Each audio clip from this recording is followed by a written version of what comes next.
What you're about to hear changes everything. For 28 years, this case has been called unsolved, but there's evidence that's been there from the beginning. Evidence that doesn't match anyone in that house. Evidence that could finally tell us who killed JonBenét Ramsey. Tonight we expose the DNA evidence that investigators can't explain, and the technology that might finally solve this mystery. This is what they've been hiding.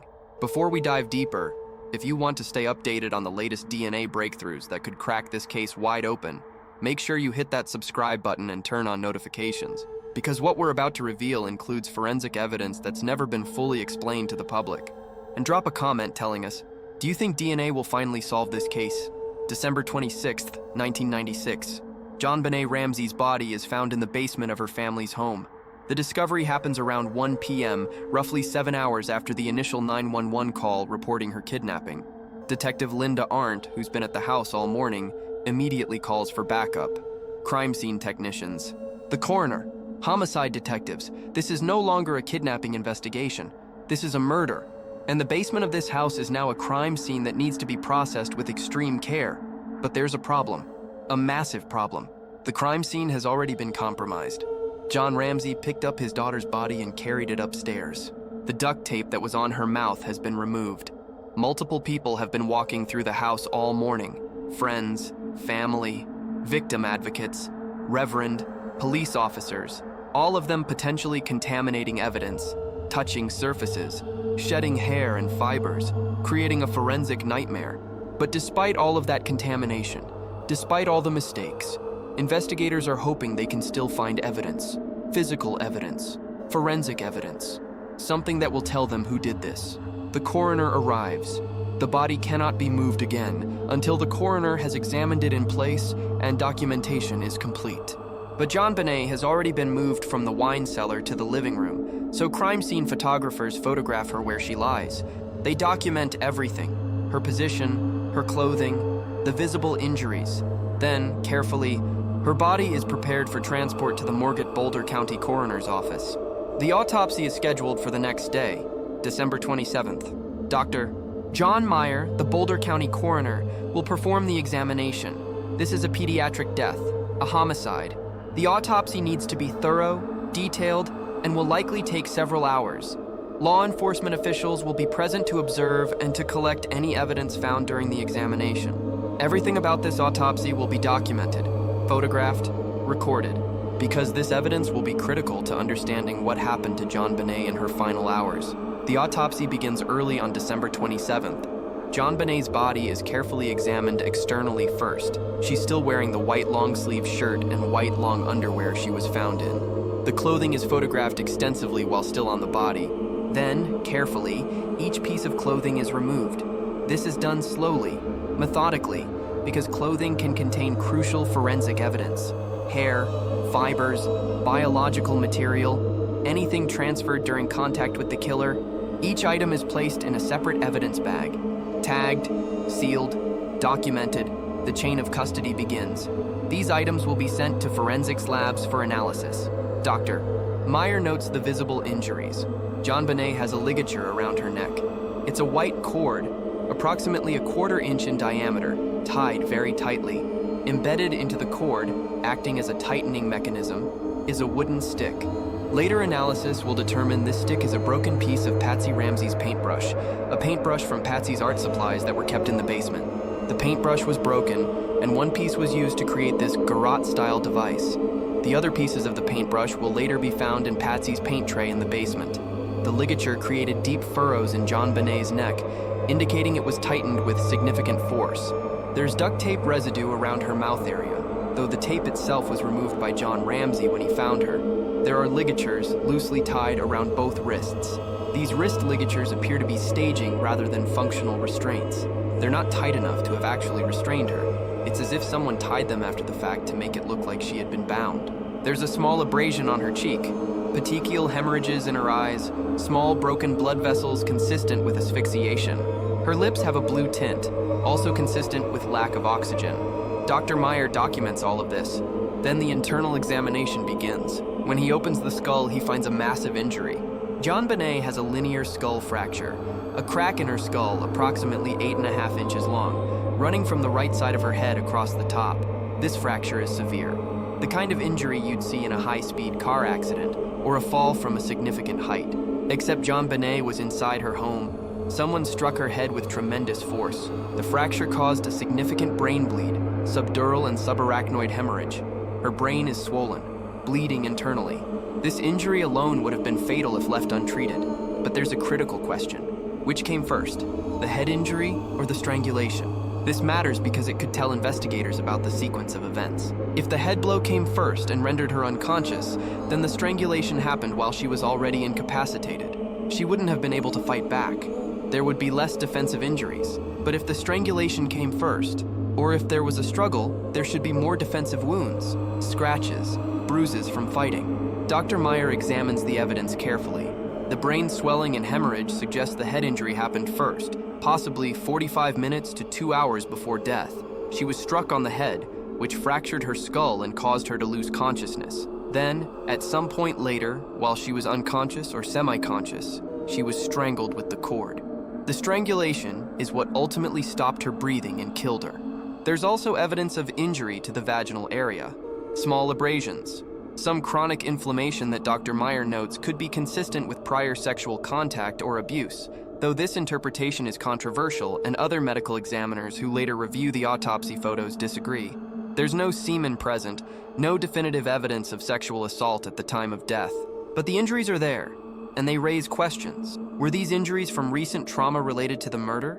Or were they older injuries from possible prior abuse? This becomes one of the most debated aspects of the autopsy findings. Dr. Meyer also finds partially digested pineapple in JonBenét's stomach and upper intestine, pineapple that she ate probably 1 to 2 hours before her death. This finding is significant because it helps establish a timeline, and it creates a mystery that investigators will chase for years.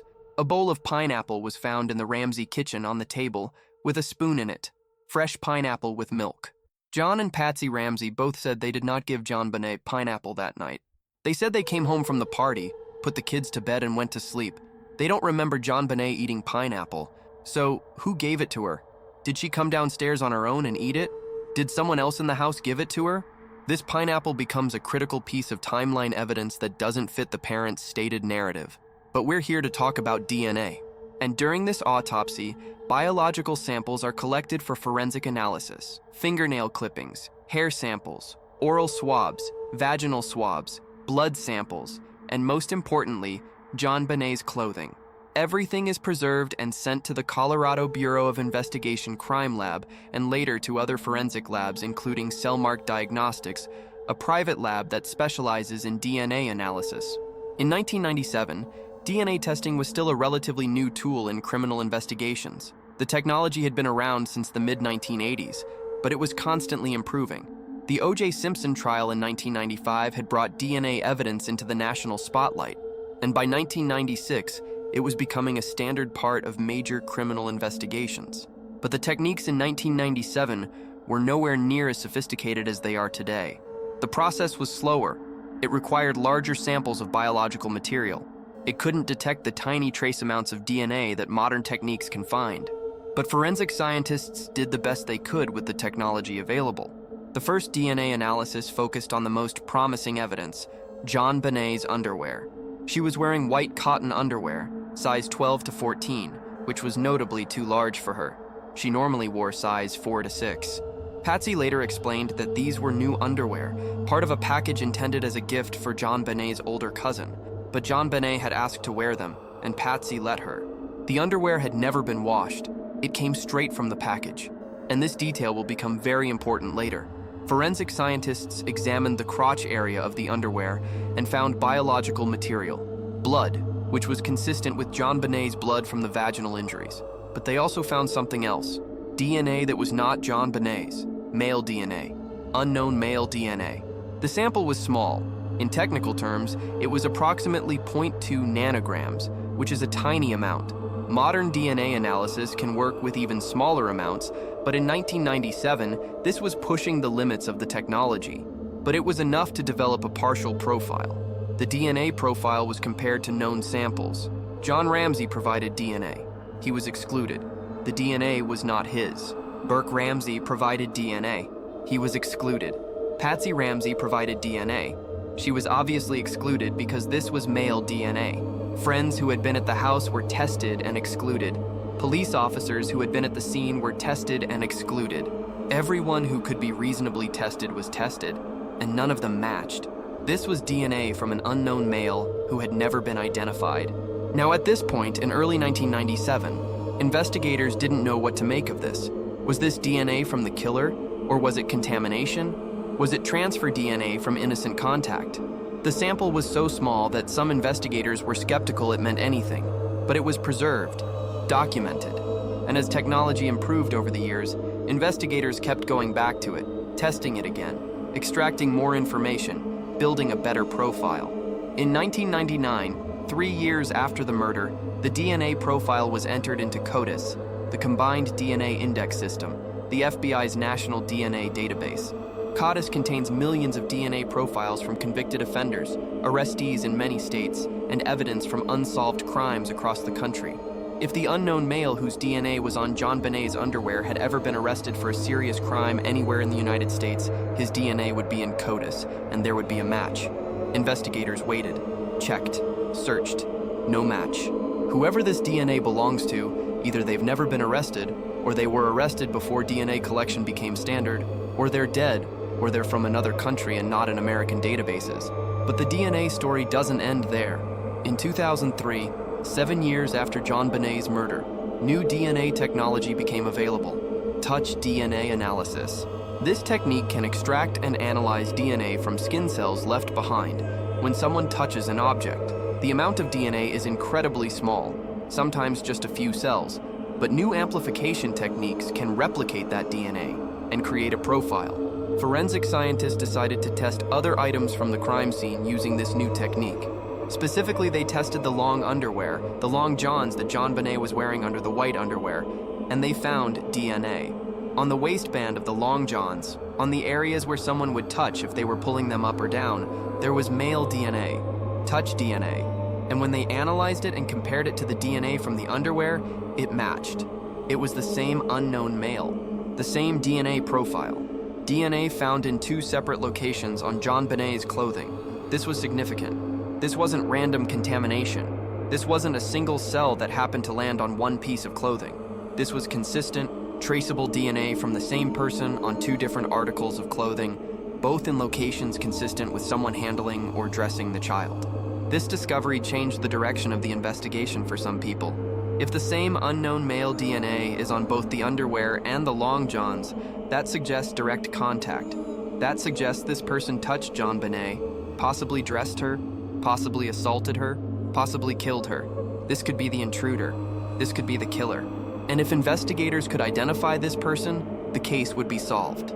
District Attorney Mary Lacey was in charge of the prosecution at this time. And in 2008, based on the DNA evidence, she made a controversial and unprecedented decision. She wrote a letter to the Ramsey family.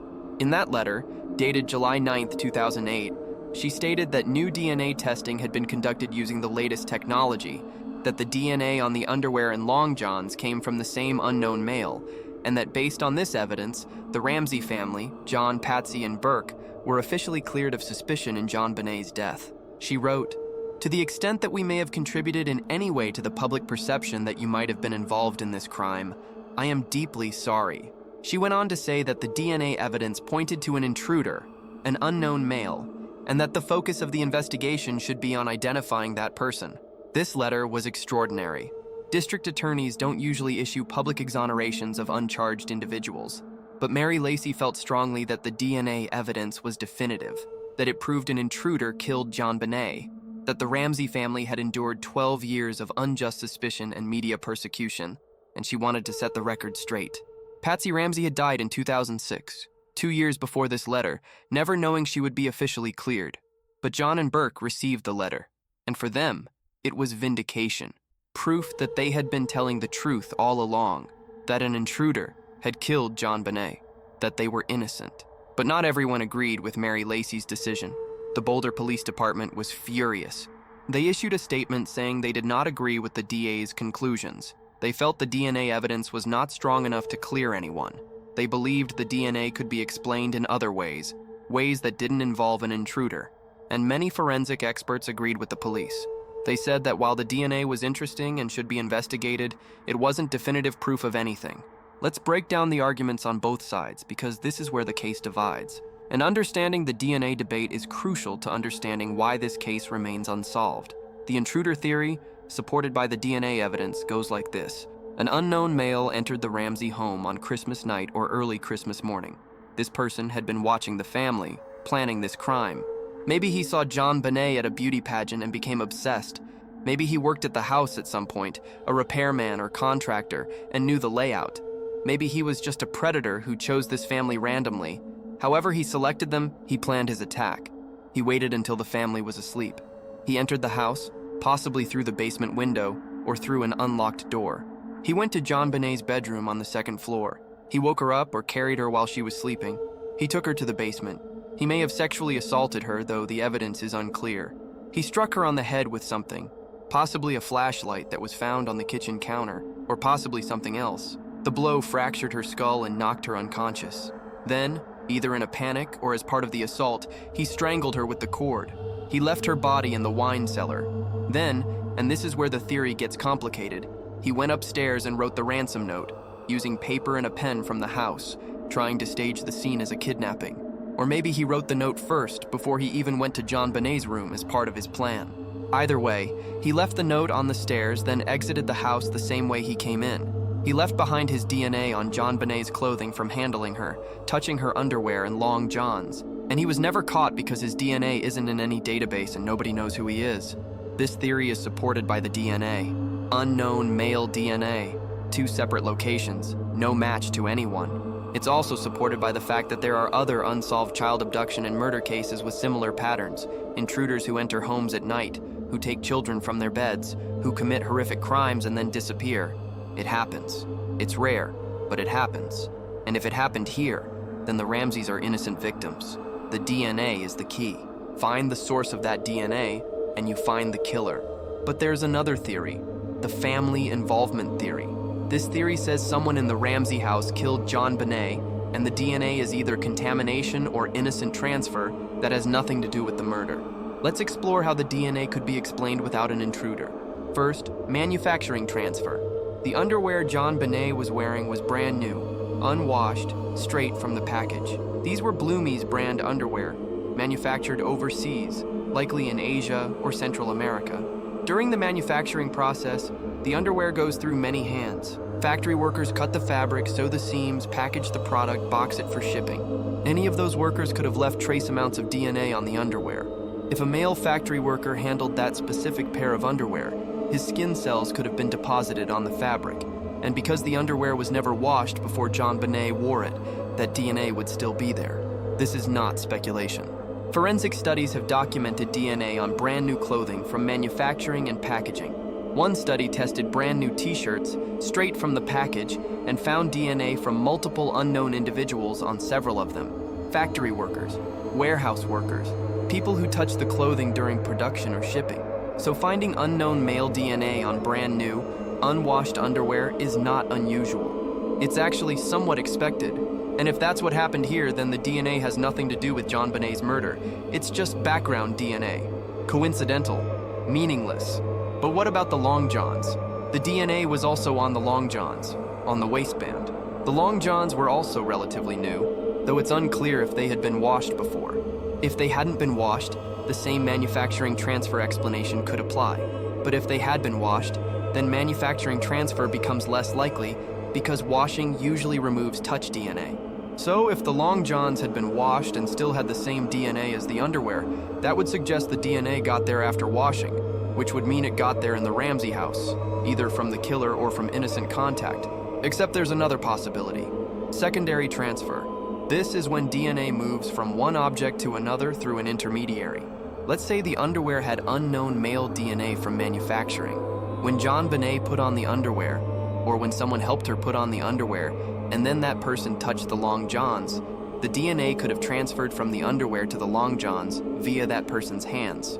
So the same DNA ends up in 2 places, not because the unknown male touched both items, but because DNA transferred from one item to another through contact.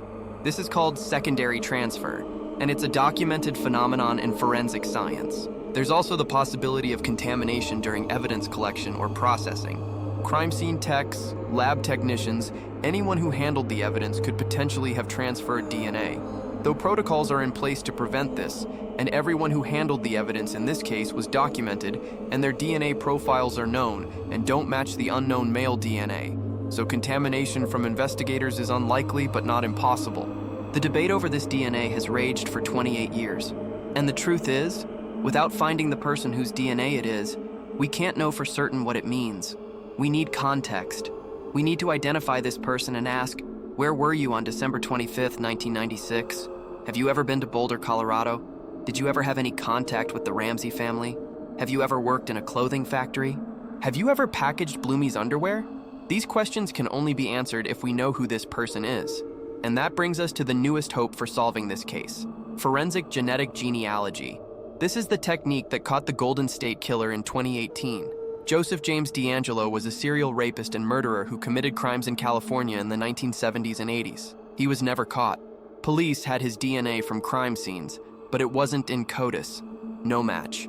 The case went cold for decades. Then, in 2018, investigators tried something new. They took the DNA profile from the crime scenes and uploaded it to GEDmatch, a public genealogy database where people voluntarily submit their DNA to find relatives and build family trees. The DNA didn't match anyone exactly, but it matched distant relatives, third cousins, fourth cousins, people who shared a common ancestor with the unknown person. Genetic genealogists built family trees, tracing lineages back to common ancestors and then forward through all descendants. They narrowed it down to a few possible suspects, then traditional detective work took over. Surveillance, background checks. Finally, they collected DeAngelo's DNA from a discarded item, tested it, and it was a match. After 40 years, the Golden State Killer was caught through genetic genealogy. Since then, dozens of cold cases have been solved using this technique. Murders, rapes, cases where DNA existed, but there was no match in law enforcement databases. Genetic genealogy has become a powerful tool, and it could work in the JonBenét Ramsey case. The Boulder Police Department has confirmed they're exploring this option. They're working with genetic genealogy experts. They're evaluating whether the DNA sample is suitable for this type of analysis. But there are challenges. Genetic genealogy works best with full, high-quality DNA profiles. The JonBenét DNA is partial. Trace amounts. That makes it harder, though not impossible. There's also the question of privacy. Genealogy databases are voluntary. People submit their DNA to learn about their ancestry, not to solve crimes. Some genealogy companies like 23andMe and Ancestry have refused to allow law enforcement access to their databases without a warrant. Others, like GEDmatch, have allowed it under certain conditions with user consent. There are ethical and legal debates about whether it's appropriate to use these databases for law enforcement purposes without explicit consent from users. But despite the challenges, the possibility is real. If the DNA can be successfully uploaded and compared, if there are matches to distant relatives, if genealogists can build the family trees, then the unknown male could finally be identified. And once he's identified, investigators can determine if he had any connection to the Ramsey family, if he was in Boulder in December 1996, if he has a history of violence or sexual offenses, if he matches any other evidence from the case. And here's where it gets really interesting. If genetic genealogy identifies this person, and investigators determine he had no connection to the Ramseys, no reason to be in their house, no innocent explanation for his DNA being on JonBenét's clothing, then the intruder theory is proven. The Ramseys were telling the truth. An unknown predator killed their daughter, and that predator can be arrested, charged, and brought to justice, even 28 years later. There's no statute of limitations on murder. But if genetic genealogy identifies this person, and investigators discover he worked in a clothing factory, or he packaged Bloomie's underwear, or he has some other innocent explanation for his DNA being on brand new clothing, then the DNA is explained as manufacturing transfer, and the investigation shifts back to the Ramsey family or to other suspects who were in the house that night. The DNA becomes a red herring, important to rule out, but ultimately not connected to the murder. There's also a third possibility. Genetic genealogy fails to identify the person. Maybe the DNA sample isn't good enough. Maybe there aren't enough relatives in the databases to build a family tree. Maybe the person's lineage is from a part of the world that's underrepresented in genealogy databases. If that happens, we're back where we started. Unknown male DNA, no identity, no answers, and the case remains unsolved. As of now, late 2024, the Boulder police have not announced any breakthrough from genetic genealogy. The work is ongoing. It's slow. It requires cooperation from genealogy companies, from genetic genealogists, from forensic labs. It requires funding and resources, but the possibility is there. And for the first time in 28 years, there's real hope that this DNA question could finally be answered. John Ramsey, now in his 80s, has been pushing for more DNA testing and genetic genealogy. He's given interviews saying he wants the DNA pursued aggressively. He wants the unknown male identified, because he believes that person is the killer. He believes that once this person is found, his family will finally be fully exonerated. The cloud of suspicion that's hung over them for nearly 3 decades will finally be lifted, and JonBenét will have justice. But there are people who disagree, people who believe the DNA is a distraction, that the real evidence, the ransom note, the staging, the family's behavior, all points to someone in the house. They believe the DNA will eventually be explained as innocent transfer, and that focusing on it is a waste of time and resources. They want investigators to go back to the original evidence, to look at the family dynamics, to consider what really happened in that house on Christmas night. This is the fundamental divide in the JonBenét Ramsey case, and it all comes down to DNA. Do you believe the DNA is the killer? Or do you believe the DNA is a coincidence? Do you believe an intruder left that DNA when he murdered JonBenét? Or do you believe a factory worker left that DNA when he packaged the underwear, and JonBenét's killer is someone we already know about? These questions have defined this case for 28 years, and they may be answered soon, or they may never be answered at all. What we know for certain is this: there is unknown male DNA on JonBenét's clothing. That DNA has never been matched to anyone. Technology exists that could potentially identify the source of that DNA. Investigators are working on it, and in the next few years we may finally have an answer. We may finally know who that DNA belongs to, and when we do, this case will either be solved or the mystery will deepen even further. The DNA evidence is the wild card. It's the unknown variable. It's the piece of this puzzle that doesn't fit neatly into either theory. And until it's explained, until we know who it belongs to and how it got there, the JonBenét Ramsey case will remain one of the most frustrating, most debated, most analyzed unsolved murders in American history. A 6-year-old girl, a brutal murder, evidence that points in multiple directions, and DNA that could either solve everything or mean nothing at all. If this deep dive into the DNA evidence made you realize how close we might be to finally solving this case, make sure you hit that like button and subscribe. We're following every development in forensic genetic genealogy and how it's being applied to the JonBenét Ramsey investigation. Drop a comment telling us, do you think the DNA will lead to an arrest, or do you think it's innocent transfer? Share this video with anyone who's been waiting 28 years for answers in this case.